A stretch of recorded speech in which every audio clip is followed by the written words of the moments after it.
بسم اللہ الرحمن الرحیم اللہم صلی علی سیدنا محمد وعلی آل سیدنا محمد وبارک وسلم وصلی علیہ. بسم اللہ الرحمن الرحیم. قال النبی صلی اللہ تعالی علیہ وسلم من اکثر الاستغفار جعل اللہ له من كل هم وفرج ومن كل ضيق مخرجا وارزقه من حيث لا يحتسب. صدق اللہ العظیم. محترم ناظرین کرام السلام علیکم ورحمۃ اللہ وبرکاتہ. محترم ناظرین کرام، اللہ کے پیارے حبیب صلی اللہ علیہ وسلم نے سبحان اللہ اپنی پیاری امت کی بڑی فکر کی ہے. پیارے کریم آقا علیہ الصلوۃ والسلام اپنی امت کو غمگین بھی نہیں دیکھنا چاہتے، پریشان بھی نہیں دیکھنا چاہتے، کسی مشکل بھی نہیں دیکھنا چاہتے. اور وہ رب کریم جس نے ایمان والوں کو پیدا کیا ہے تو وہ کب چاہے گا کہ میرا بندہ کوئی تکلیف میں ہو، پریشانی میں ہو. اس کا حل بھی بتلایا، اے میرے بندے، اے میرے امتی، اگر تم پریشان ہو تو گھبراؤ نہیں. تمہیں سبحان اللہ ایسا عمل دیا گیا ہے جس کی برکت سے اللہ تبارک و تعالی ہر غم، پریشانی، تکلیف سے تمہیں نکال دیں گے.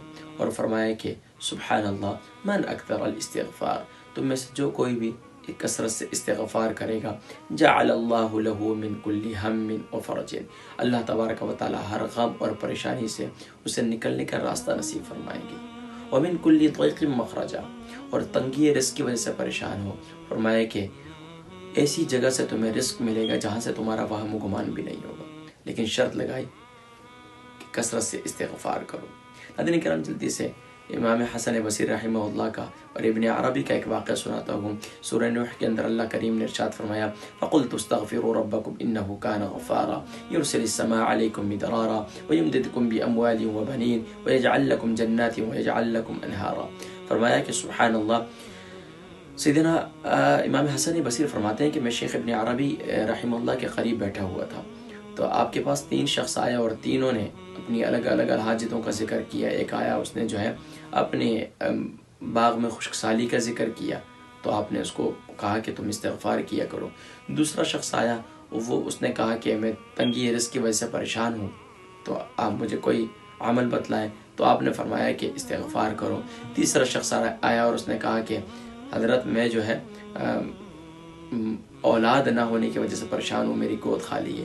اللہ آج کی دعا کرتا ہوں، اے اللہ جن کی گودیں خالی ہیں تو اپنی بارگاہ سے انہیں اولاد کی نعمت نصیب فرما. تو وہ بھی انہوں نے جو ہے اولاد کی نعمت کا تمنا کی تو انہوں نے فرمایا کہ آپ استغفار کریں. شیخ ابن عربی سے امام حسن بصری کہتے ہیں، امام حسن بصری نے کہا کہ حضرت 3 لوگ آئے، تینوں کی الگ الگ حاجتیں تھیں اور آپ نے تینوں کو ایک ہی وظیفہ دے دیا، یعنی تینوں کو ایک ہی عمل بتا دیا کہ استغفار کرو. فرمایا یہ تو میں نہیں کہتا، یہ تو اللہ کا قرآن کہتا ہے فَقُلْتُ اسْتَغْفِرُوا رَبَّكُمْ إِنَّهُ كَانَ غَفَّارًا، کہ تم گناہوں سے معافی مانگو، استغفار کرو، تمہارے گناہوں کو معاف کرے گا. اور پھر فرمایا کہ يُرْسِلِ السَّمَاءَ عَلَيْكُمْ مِدْرَارًا، جب آسمان سے بارش کا نزول ہوگا، جب ایمان والا استغفار کرتا ہے تو سبحان اللہ آسمان سے بارش کا نزول ہوتا ہے، رحمتوں برکتوں کا نزول ہوتا ہے کہ جس کی برکت سے سبحان اللہ باغوں کی خشک سالی کو ختم کرتے ہیں.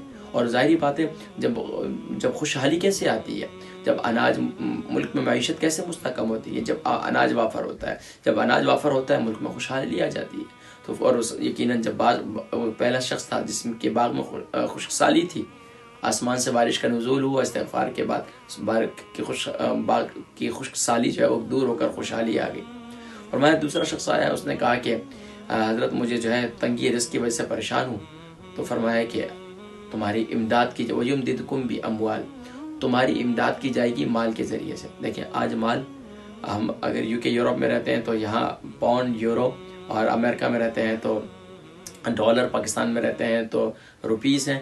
تو جہاں جہاں آپ رہتے ہیں تو فرمایا کہ تمہیں وہیں کی کرنسی مل جائے گی، لیکن شرط یہ ہے کہ تم استغفار کرو. اور تیسرا جو شخص آیا اس نے کہا کہ حضرت میرے یہاں اولاد نہیں ہے تو آپ نے اس کو بھی کہا استغفار کرو. اور پھر فرمایا کہ یہ میں نہیں کہتا، یہ بھی اللہ کا قرآن کہتا ہے وَيُمْدِدْكُمْ بِأَمْوَالٍ وَبَنِينَ، اور سبحان اللہ تمہیں اولاد کی نعمت بھی نصیب فرمائے گی. اللہ کریم جو ہے اولاد کی نعمت بھی نصیب فرمائیں گے. تو ناظرین کرام، یقیناً اتنا پیارا عمل ہے استغفار کا. آئیے میں اور آپ یہ عزم کریں، میرے اور آپ کے پیارے حبیب صلی اللہ علیہ وسلم نے امت کو خود یہ عمل کر کے 70 مرتبہ، حدیث مبارکہ میں اس سے زیادہ کا ذکر ہے کہ آقا علیہ الصلوۃ والسلام یومیہ استغفار کیا کرتے تھے. ہم امت ہو کر ہم تو گناہوں کی لت پت میں صبح سے لے کر شام تک گناہوں کے دلدل میں ڈوبے ہیں اور ڈوبتے چلے جا رہے ہیں. کوشش کریں کہ استغفار کیا کریں. اب استغفار کے کون سے کلمات ہیں؟ استغفار کے کلمات ناظرین کرام جو بھی آپ کو آسان لگے، استغفر اللہ ربی من کل ذنب واتوب الیہ، یہ کر لیں. یہ پھر حدیث مبارکہ میں موجود ہے، استغفر اللہ الذی لا الہ الا هو الحی القیوم واتوب الیہ، استغفر اللہ الذی لا الہ الا هو الحی القیوم واتوب الیہ. اگر یہ کلمات بھی نہیں آتے، آپ جس بھی لینگویج میں ہیں، آپ اللہ کی بارگاہ میں نماز کے بعد تنہائی میں کبھی اکیلے میں ہوں تو سجدہ توبہ ضرور ادا کر لیا کریں. یا اللہ تو بھی جانتا ہے، علیم بذات صدور ہے، میرے گناہوں کو معاف فرما. ناظرین کرام اپنے دعاؤں میں یاد رکھیے گا. یہ تھے حقوق اللہ، حقوق العباد پر انشاءاللہ کسی پھر نشست پہ ہم گفتگو کریں گے. اللہ تبارک و تعالی مجھ گناہ گار سیاہکار کو بھی کثرت سے استغفار کرنے کی توفیق نصیب فرمائے، اور جو بھی جہاں کہیں بھی پریشان ہیں اللہ کریم ان کو ہر قسم کی پریشانیوں سے نجات نصیب فرمائے. ناظرین کرام یومیہ 100 مرتبہ استغفار اپنی زندگی کا حصہ بنا لیجیے. انشاءاللہ زندگی رہی تو انشاءاللہ اللہ تبارک و تعالی اتنی برکتیں نصیب فرمائیں گے کہ ساری زندگی یقیناً مجھے یقین ہے کہ آپ مجھے اپنی دعاؤں میں ضرور یاد رکھیں گے انشاءاللہ. پھر السلام علیکم ورحمۃ اللہ وبرکاتہ.